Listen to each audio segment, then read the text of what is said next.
নমস্কাৰ জনাইছোঁ সকলোকে আৰু মোৰ অন্য এটা ভিডিঅ'লৈ আপোনালোক সকলোকে স্বাগতম জনাইছোঁ।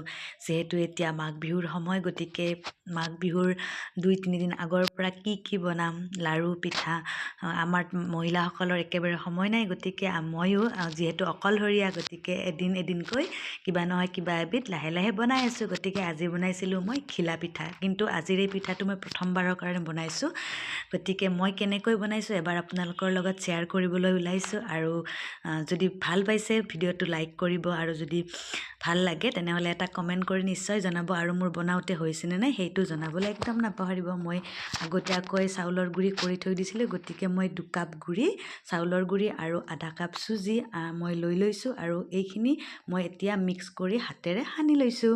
তাৰপিছত ধুনীয়াকৈ মিক্স কৰি লৈছোঁ, কিয়নো আপোনাৰ নাৰিকলৰ যিখিনি গুড়ি সেইখিনি অকণমান গোটা গোটা হৈ থাকে, সেইকাৰণে সেইখিনি গুড়িখিনিৰ লগত ভালদৰে মিহিকৈ সানি লৈ অকণমান 2-3 মিনিট সময়ৰ কাৰণে মই কেৰাহীত সেইখিনি ভাজি ল'ম, কিয়নো ভাজিলে আপোনাৰ যিটো পিঠা সেইটো কৰিবলৈ ভাল হ'ব।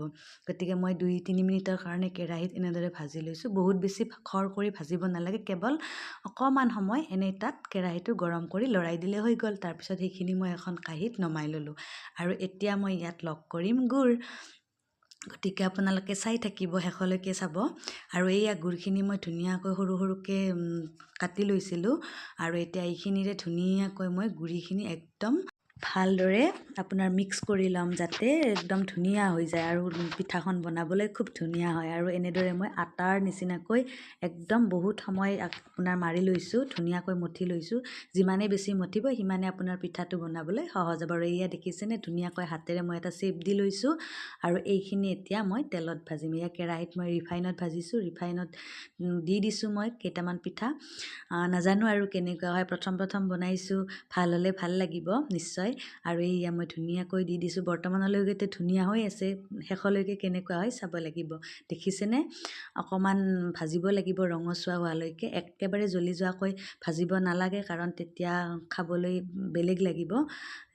বৰ্তমান হোৱা নাই, হৈ যাব। আপোনাৰ সম্পূৰ্ণ কালাৰটো আহিবলৈ অকণমান সময় ভাজিব লাগিব, কিন্তু আপোনাৰ যিটো জুই সেইখিনি কম কৰি ৰাখিব লাগিব। বেছি জুইত ভাজিলে হয়তো লগে লগে পুৰি যাব। যিহেতু এইটো চাউলৰ গুড়ি, এয়া দেখিছেনে খুব ধুনীয়া এটা কালাৰ হৈছে।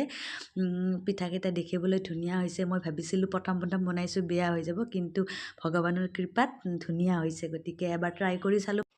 এতিয়া পিঠাখিনি প্ৰায় হৈ গৈছে, এতিয়া ইয়াক মই এখন কাঁহীত নমাই থ'ম। ভিডিঅ'টো চাই কেনেকুৱা পাইছে জনাবলৈ একদম নাপাহৰিব। যদি ভাল পাইছে লাইক কৰিব, শ্বেয়াৰ কৰিব, আৰু ইমান সময় মোৰ ভিডিঅ'টো চোৱাৰ কাৰণে আপোনালোক সকলোকে ধন্যবাদ জনাইছোঁ। আকৌ এটা নতুন ভিডিঅ'ৰ সৈতে হ'ব দেখা আপোনালোকৰ লগত। আজিলৈকে বাই বাই।